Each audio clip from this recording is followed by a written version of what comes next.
tarde. Peço desculpas, tive um problema técnico aqui, não consegui começar no horário. Estava transmitindo e notei que não estava ao vivo. Então vou ter que refazer a live toda novamente. Nossa, que interessante. Agora que eu estava vendo aqui no YouTube que não estou no ar, né? E tudo isso aqui que eu falei, só eu entendi, né? Então, boa tarde para todos. Meu nome é Novaes e este é o canal Arquitetura Divina. Hoje nós teremos uma live falando sobre as emanações solares e o despertar da esfera interior, né? É um assunto atual, mas que ele já vem acontecendo no mundo desde tempos imemoriais, mas agora está de novo, né, aparecendo bastante nas mídias, as explosões solares, e nós estamos aqui para falar desse assunto e das influências do Sol em cada um de nós, na vida inteira do planeta, mas especialmente na humanidade, né? Então, antes de começar o assunto, nós teremos aqui alguns quadros e depois, no vídeo central, eu exibirei sobre o assunto aí das explosões solares e das influências em cada ser humano. Vamos ver aqui um momento filosófico para começar. Olá, bom dia, boa tarde, boa noite. Como vai você? Tudo bem? Hoje irei falar sobre o pensamento vivo de Lev Tolstói, parte 2. Não alcançamos a liberdade buscando a liberdade. A liberdade não é um fim, mas uma consequência. Durante toda a vida do ser humano, ele vai trabalhando, se expandindo, acordando, despertando para a vida. O conjunto de todas essas ações gera a liberdade, que geralmente vem com o conhecimento. Com grandes conhecimentos, vem grandes responsabilidades. A liberdade não é para todos, porque nem todos estão preparados para ela. Pense nisso. Então, a liberdade é uma consequência. Ninguém consegue ser livre antes, né, de merecer esta condição, vamos dizer assim, porque a liberdade você tem que trabalhar para merecê-la. Todos nós somos presos a alguma coisa pelo compromisso e de alguma forma se torna uma prisão do compromisso, não é? Mas a liberdade em si, como nós pensamos, ela não existe, porque o ser humano muito liberto, ele se perde, né? Portanto, as prisões, entre aspas, são os objetivos da vida, né? Nós chamamos de prisão, é só o nome. Mas os objetivos nossos, que nos prendem aqui, por isso nós chamamos de prisão, é o que nos faz viver, dar sabor para a vida. Uma vida liberta, onde você não tem compromisso com nada, não tem sabor, não tem, vamos dizer assim, desculpe a expressão, aquele tesão de viver, né? Então eu peço a vocês que meditem sobre isso, que liberdade é apenas uma palavra que define vazio. Liberdade é vazio de compromisso. Ah, mas eu quero ser liberto disso, liberto daquilo. Mas quantas coisas que você não está se lembrando que está te amarrando, né? E está te prendendo ao compromisso. Família, o compromisso, né? Trabalho, pagar o aluguel, pagar as prestações, né? De coisas que a gente compra, carro, moto, aparelho de som, tantas coisas, né? De criar um filho, que é para a vida inteira, né? E tantas outras coisas, nosso compromisso com o nosso perfil do bem com Deus, outros preferem ao contrário, né? E cada um faz as suas escolhas, e dentro dessas escolhas tem, vamos dizer assim, o saldo positivo ou negativo. Tenho aqui hoje dois assuntos para falar no quadro Lições da Vida, E antes de falar desses dois quadros, vou jogar uma vinhetinha aqui no ar para a gente falar sobre eles.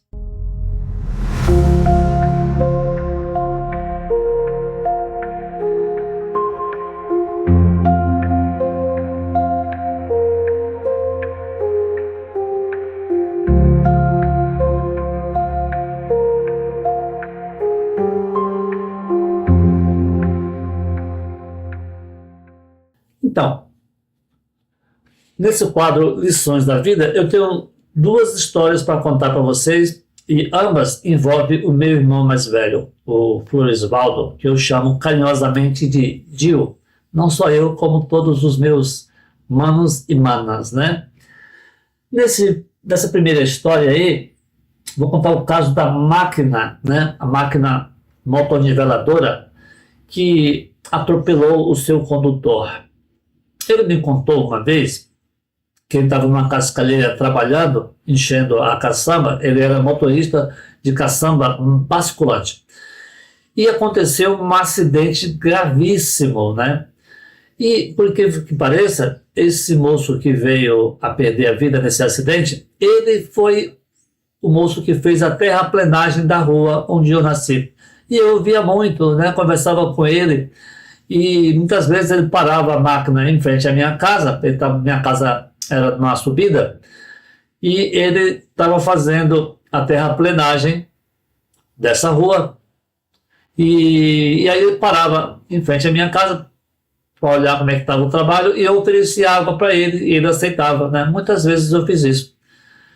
Então, esse moço, eu sabia quem ele era. Ele era muito querido, né? Era um senhor franzino, de estatura média, né?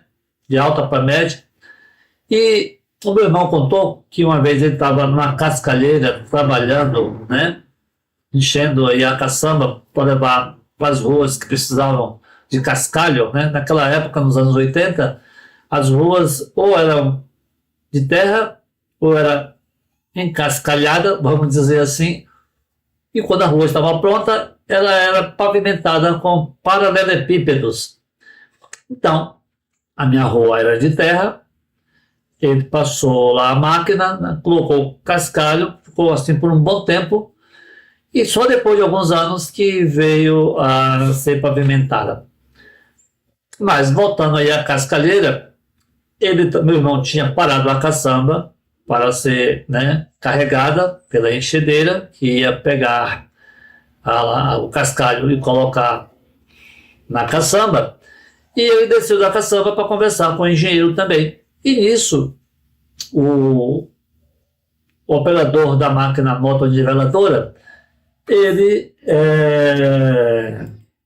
essa máquina aqui da tela, ele simplesmente também desceu, deixou a máquina ligada, porque eu não sei se vocês sabem, essas máquinas que trabalham com freio hidráulico, ela só funciona o freio se tiver ligada, né? Se não tiver, não funciona. O motor que produz o vácuo, né? Para fazer a frenagem.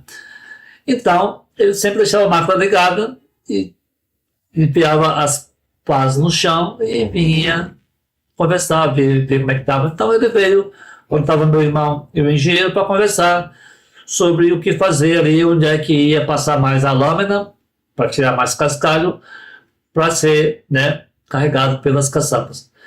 Então, depois de um dado momento, a máquina começou a se movimentar. Eu acho que por algum motivo ele não desceu as lâminas no chão para travá-la. Então, tinha uma ribanceira próxima e a máquina estava indo na direção da ribanceira, devagarinho. E ele estava a alguns metros da máquina. Então, ele viu que a máquina já estava pegando embalo, né? Quando ele olhou, a máquina está descendo, deixa eu lá pegar. Aí a turma chamou para ele não pegar porque talvez não desse tempo, mas ele tentou a sorte. Então ele correu para subir na máquina, né? E aí aqui do lado da máquina tem uma espécie de suporte para segurar a mão, onde enfia a mão, tipo um U colado na máquina, né? Ele segurava para subir e um degrau. Então ele correu atrás da máquina, ele segurou ali, como ele estava com a mão suada, lá faz muito calor, a mão escorregou quando ele pegou, né? E a máquina andando, dando só alavanco, ele acabou perdendo o equilíbrio, não conseguiu se fixar no pegador e caiu na direção dos dois pneus traseiros. E aí ele só deu tempo de virar a cabeça de lado e a máquina passou por cima do corpo dele, os dois pneus de trás, né, que é um peso terrível, esmagando o corpo dele. O meu irmão correu para ver ele, né? E aí ele tentou levantar daquele jeito, todo quebrado assim, tentou levantar, tentou falar, não conseguiu, a voz não saía. Ele fez um barulho, porque ele estava com o pulmão tudo amassado, né? Não tinha como produzir ar para sair a voz. Ele fez apenas, sabe, eu queria falar, o olhão arregalado. O meu irmão relata que naquela pressão dos pneus pelo corpo dele, o sangue subiu e a cabeça dele ficou enorme, né, naquele momento ali, por causa da pressão, né, que os pneus fez sobre o corpo dele e empurrou o sangue para a cabeça. Ele ficou naquele momento com a cabeça gigante. Depois o sangue foi saindo, foi normalizado. E o quadro foi feio. Então ele começou a colocar sangue pelos orifícios da cabeça e se desvaneceu. Aí meu irmão colocou ele no carro junto com os outros colegas de trabalho para levar ele para o hospital. E ele foi ali deitado a cabeça no colo do meu irmão e dando os últimos tremores, né? Estava perdendo a vida, os últimos fios de vida. Então, quando ele chegou no hospital, ele já estava sem vida. Então, esse é um quadro triste. Eu lembro do semblante dele, era um senhor animado, magro, mas com energia vital muito boa. E teve um fim desse, né? Foi trabalhar e num ótimo distante, ele, em vez de deixar o veículo, talvez pela responsabilidade que ele tinha de conduzir aquele veículo, né, ele tentou salvar o veículo, mas não conseguiu. Essa máquina desceu a ribanceira e bateu lá embaixo em um pedregulho enorme que tinha, aquelas pedras escuras, né? A pancada foi tão forte, na frente dessa máquina tinha um bloco de ferro parafusado, quebrou a pedra em dois e parou. E a máquina continuou ligada. Depois o meu irmão desceu lá embaixo e desligou o veículo, que era para não escapar combustível e acabar incendiando, né? Então ele me conta essa história e eu fico pensando, poxa, que situação, hein? Qualquer pessoa que passar por uma situação dessa mexe muito com o psicológico. A outra história é sobre o ferro de solda, né? É a experiência quente. Essa eu que vivenciei. Eu e o meu irmão, foi o protagonista. Eu lembro que uma vez eu estava na oficina dele, que era no fundo do quintal da nossa casa. Ele construiu uma casa menor lá para ele morar, e no fundo dessa casinha um cubículo, um pica-pauzinho, onde ele reparava alguns eletroeletrônicos e eletrônicos final de semana para ganhar um dinheirinho a mais. Ele trabalhava na prefeitura e também aos finais de semana na oficina dele. Então eu ia para lá, ficar olhando ele consertar, e era muito curioso, gostava muito de eletrônica, eu gosto até hoje, até fiz um curso, né? Então eu fui lá, e eu sempre lá, ficar perguntando para ele para que servia o capacitor, o transistor, a resistência, né? Para que servia aqueles componentes todos, né? E ficava perguntando para ele, para que serve isso, para que serve aquilo? E ele me falava tal. Mas nesse dia, ele não estava com muita paciência. Peguei ele num dia ruim. Então, o que é que ele fez?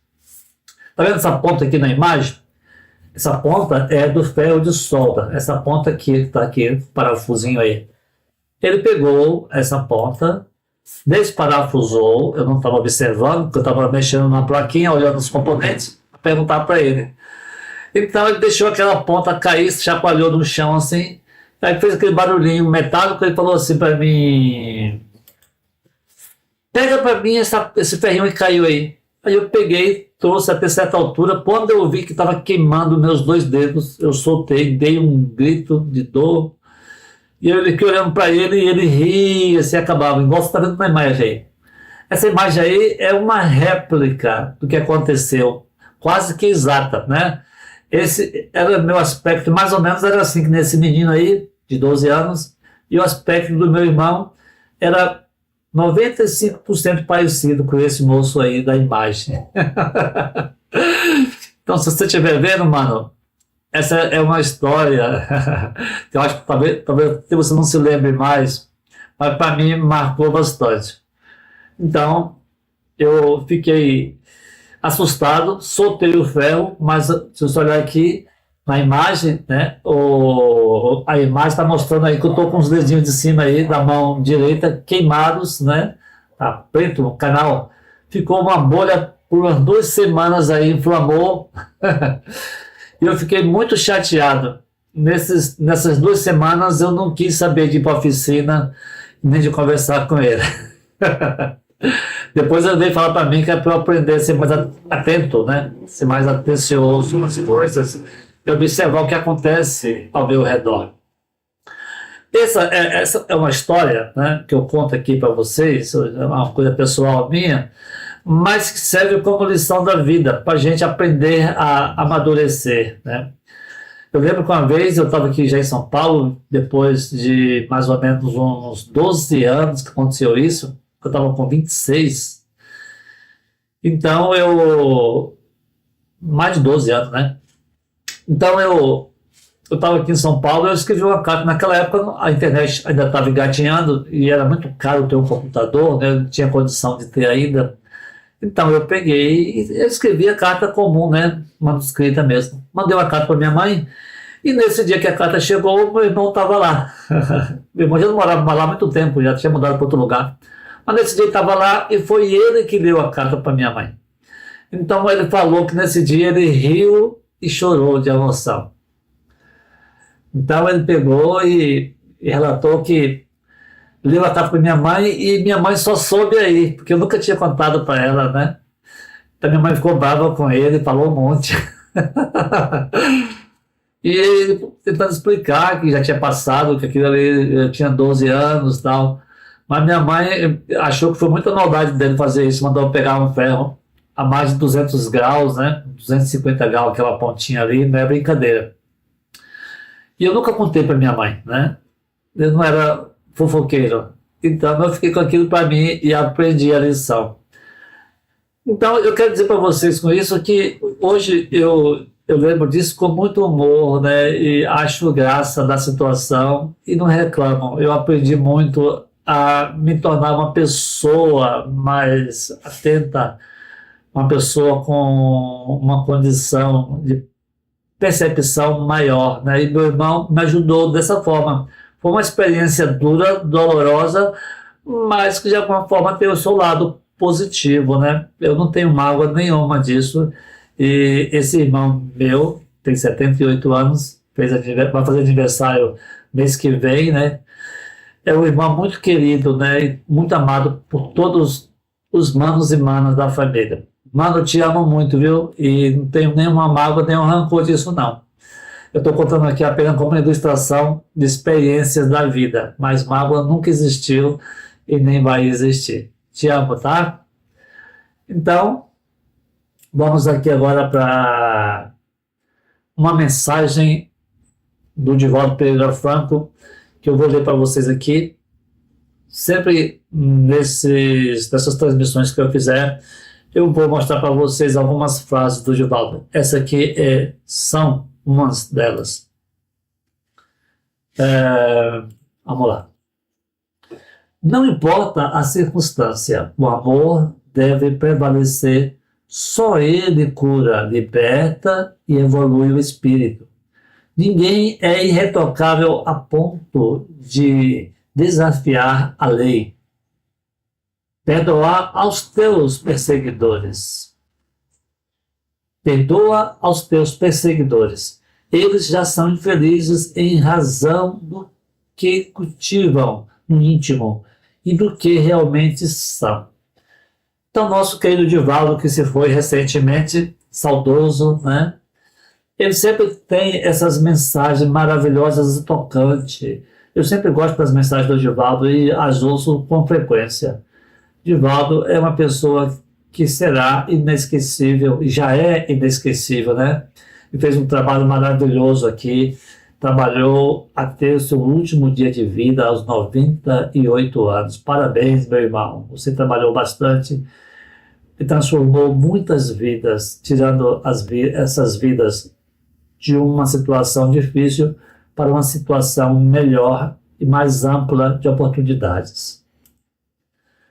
É interessante a gente saber que a vida tem seus mistérios e seus aprendizados e que a gente vai evoluindo na medida que vai compreendendo o objetivo de estar aqui. Agora eu quero exibir para vocês o vídeo central, onde eu vou falar das emanações solares e das influências em nosso organismo. É uma gravação minha mesmo, eu fazendo a narração. Vamos ver?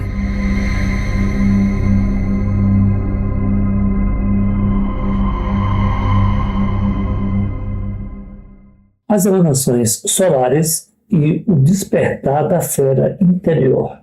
Influências cósmicas sobre a Terra e a alma humana. Introdução. Boa noite, amigos da luz e buscadores da verdade. Hoje trago até vocês um tema que toca tanto os alicerces da ciência quanto os véus da espiritualidade. Um tema que talvez poucos estejam observando com a devida atenção, mas que silenciosamente vem atravessando os céus, os campos eletromagnéticos da Terra e, o mais surpreendente, atravessando a alma humana. Estamos falando das explosões solares, das tormentas cósmicas que partem do coração do nosso sistema estelar e que, em sua jornada invisível e poderosa, podem estar tocando o âmago do planeta e o inconsciente coletivo da humanidade. Será mesmo que somos apenas afetados por essas emanações solares em nossos aparelhos de comunicação? Ou será que algo muito mais profundo está sendo tocado? Prepare-se para uma jornada entre a ciência, a filosofia, a metafísica e a profecia. Capítulo 1. O Sol, coração do sistema e fornalha do destino. O Sol para muitos apenas uma estrela, para outros um símbolo de vida. Mas para os antigos sábios era muito mais. O olho de Deus, o guardião do tempo, o mestre oculto do despertar espiritual. As explosões solares, também chamadas de ejeções de massa coronal, são verdadeiras tempestades de energia lançada do Sol em direção ao cosmos e todos os planetas que neles habitam. Elas liberam neutrinos, raios gama, prótons, elétrons e campos magnéticos que viajam a velocidades impressionantes. A ciência já confirmou que, ao atingir a Terra, essas ondas podem interferir nas comunicações nos satélites, nos sistemas de navegação e até nas redes elétricas. Mas o que ainda está sob investigação e o que a metafísica já vem alertando há séculos é que essas ondas também atravessam o campo energético humano. Nós somos, afinal, feitos de energia. Vibramos, pulsamos, pensamos, sentimos e somos influenciados por forças invisíveis. Capítulo 2. Neutrinos, os mensageiros invisíveis do cosmos. Os neutrinos são partículas subatômicas emitidas em grande quantidade pelo Sol durante as explosões solares. Incrivelmente leves, quase sem massa, os neutrinos atravessam a matéria como se elas não existissem.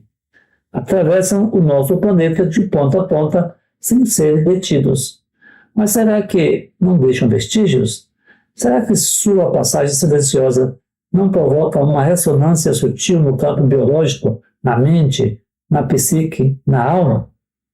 Se o Sol é o coração do sistema, Os neutrinos são como os sussurros, mensagens invisíveis, que talvez despertem aquilo que estava adormecido dentro de nós. Capítulo 3. O despertar da fera interior. E aqui entra a parte que muitos ainda resistem em aceitar. Diversos relatos ao redor do mundo indicam que, dia após grandes explosões solares, ocorrem picos de comportamento estranho, surtos de violência, descontrole emocional, aumento de transtornos psicológicos e até terremotos. Sim, a Terra também sente. Ela treme, range, se ajusta, mas e nós?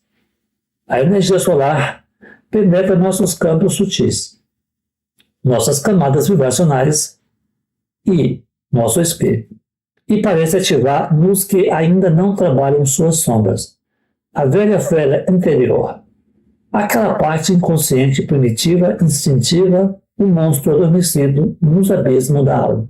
Quantos casos recentes de violências absurdas, muitas vezes cometidas por pessoas ditas normais, podem estar associados a estas influências? A metáfora aqui é clara. A luz do sol revela a sombra. Quando a luz cósmica toca a nossa aura, ilumina o que estava escondido. E, se a pessoa não estiver preparada, aquilo que estava escondido pode dominar. Capítulo 4. O Templo das Revelações. Vivemos, queridos amigos, o tempo das grandes revelações. Um ciclo se encerra e outro se aproxima. Estamos nos aproximando do que muitos chamam de Era da Verdade, Era da Transparência, Era da Luz. E nada poderá permanecer escondido. Não é acaso que a própria Terra esteja em convulsão. A Terra está passando por convulsões climáticas, sociais e emocionais e também espirituais. O velho está desmoronando, o novo ainda está por nascer. E neste parto cósmico a pressão é intensa. Quem não se preparar corre o risco de ser tomado por suas próprias sombras. Lembre-se, não estamos apenas atravessando uma crise planetária. Estamos atravessando uma prova evolutiva. Capítulo 5. O Sol, o Espírito e a Vigilância Interior. Sabemos pelos registros científicos que essas emanações solares levam em média 14 dias para atingir a Terra. Ou seja, temos um período de 2 semanas para nos preparar energeticamente após cada grande explosão solar. Isso não é religião. Isso é metafísica. A oração, a meditação, a introspecção, a vigilância dos pensamentos e emoções são verdadeiros escudos vibracionais. A prece sincera eleva a frequência da alma. Quando nos sintonizamos com a luz maior, nos blindamos das frequências inferiores, tornamos-nos menos suscetíveis a surtos emocionais, à negatividade do ambiente, aos impulsos destrutivos. Capítulo 6. O convite e a escolha. Estamos todos sendo convidados a esse grande banquete cósmico, como dizia o mestre. Mas, como nas parábolas antigas, muitos são os convidados, poucos são os escolhidos. E quem serão os escolhidos? Aqueles que souberem reconhecer o tempo em que vivem, aqueles que se prepararem, aqueles que decidirem olhar para dentro e transmutar suas sombras. A justiça da vida pesa nossos méritos e deméritos, não com balanças humanas, mas com a matemática exata das leis universais. Porém, há uma chave secreta que pode mudar tudo: o arrependimento sincero. Sim, meus amigos, o arrependimento autêntico transforma destinos, transforma monstros em homens, homens de luz. Capítulo 7. O silêncio da alma e o canto do universo. Em tempos de tormenta solar, ouça o silêncio da sua alma. Observe o comportamento das pessoas. Repare nas vibrações dos lugares. Seja uma sentinela da luz, um guardião da consciência. E lembre-se, o sol não queima, o sol revela. Ele está cumprindo o seu papel de acelerar a evolução, de ativar a consciência, de revelar os véus. Cabe a nós escolher se queremos reagir como feras ou despertar como seres de luz. Conclusão: uma nova aurora. Estamos diante de um novo tempo. Uma nova aurora espiritual se aproxima e ela trará consigo uma seleção silenciosa mais poderosa. Quem vibra na luz será atraído para a luz. Quem ainda carrega sombras terá a chance de iluminá-las, mas a escolha é agora. Você está entre os convidados, mas será que estará entre os escolhidos? Você deve pensar nisso com carinho e refletir. Ore, medite e, se quiser, compartilhe nos comentários suas impressões, sentimentos, vivências. Esse canal é um espaço sagrado de troca e crescimento. Essa troca que eu me refiro é atentos. Que a luz do sol desperte o melhor em você e que as tempestades solares não revelem a fera, mas sim o anjo que ainda dorme em seu coração. Muita luz, muita paz e até a próxima jornada, se assim Deus permitir. Até mais.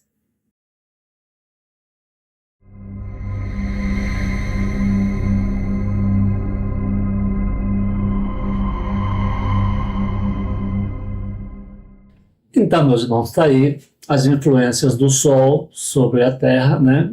E as influências do mesmo sobre cada um de nós, despertando a nossa fera interior, que não deve ser despertada.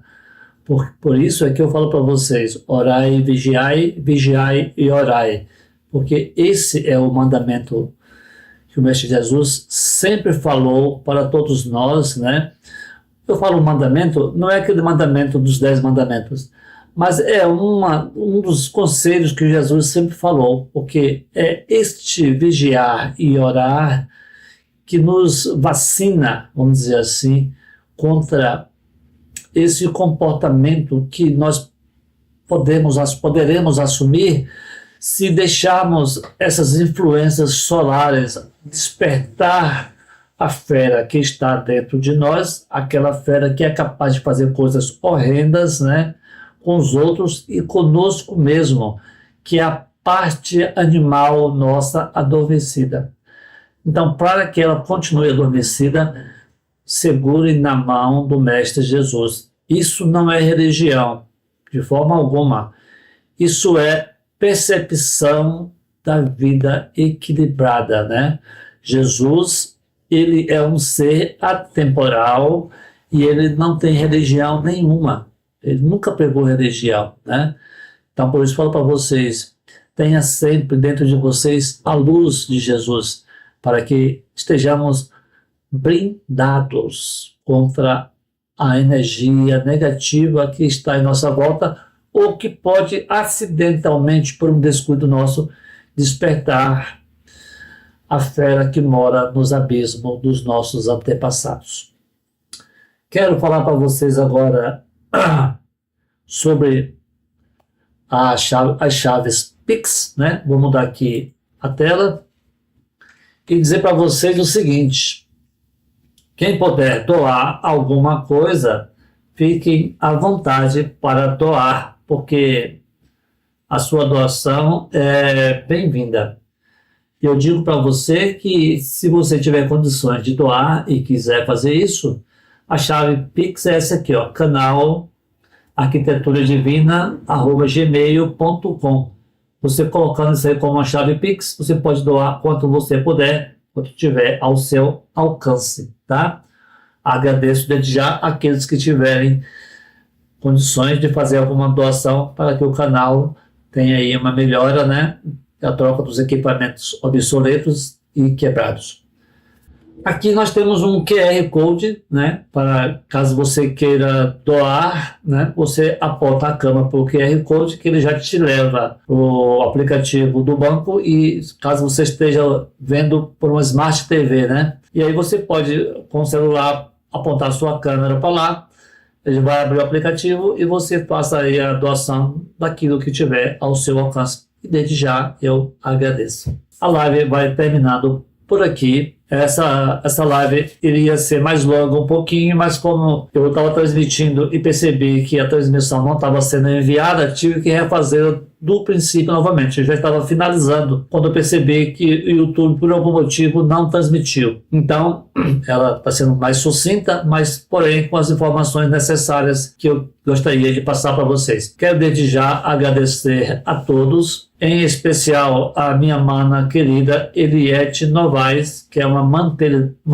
das mantenedoras do canal, né? A principal. Quero agradecer a Selma Novaes, Maria Novaes, a Edinalva Novaes e ao Floresvaldo Novaes. E ao outro irmão meu, irmão de consideração, o Ailton Carlos, que também é um mantenedor do canal e sempre que ele tem condições, ele comenta e faz algumas doações para nós que são muito bem-vindas. Obrigado, Ailton, pelo seu desprendimento e pela sua doação. Que o Senhor multiplique em bênção não só para você, mas para todos que ajudam o nosso canal de alguma forma, seja financeiramente, seja como apoio através de um comentário, né, ou através da divulgação de nossas lives, compartilhando. Que Jesus os abençoe e que Jesus nos proteja. Vou colocar a nossa prece de despedida, desde já agradecendo a todos, né, por assistir, você que vai assistir no gravado, e daqui a pouco, a próxima sexta-feira, nos veremos novamente. Fiquem todos com Deus e até mais. Senhor nosso Deus, nosso Pai amado, com humildade e gratidão, elevamos agora o nosso pensamento até vós.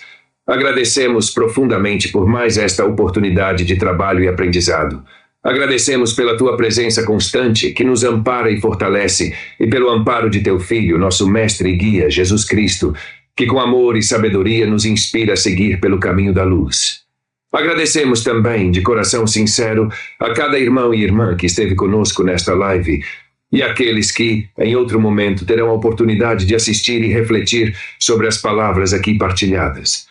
Que as sementes lançadas hoje possam germinar em cada espírito sedento de verdade, despertando para a consciência e para a luz do entendimento. Rogamos, Senhor, que continueis a nos permitir cumprir fielmente a nossa missão, de informar, esclarecer e conscientizar nossos companheiros de jornada, para que juntos possamos avançar na senda da evolução espiritual. Que as tuas bênçãos se derramem sobre todos nós, iluminando nossos passos e fortalecendo nossos propósitos no bem. Assim seja.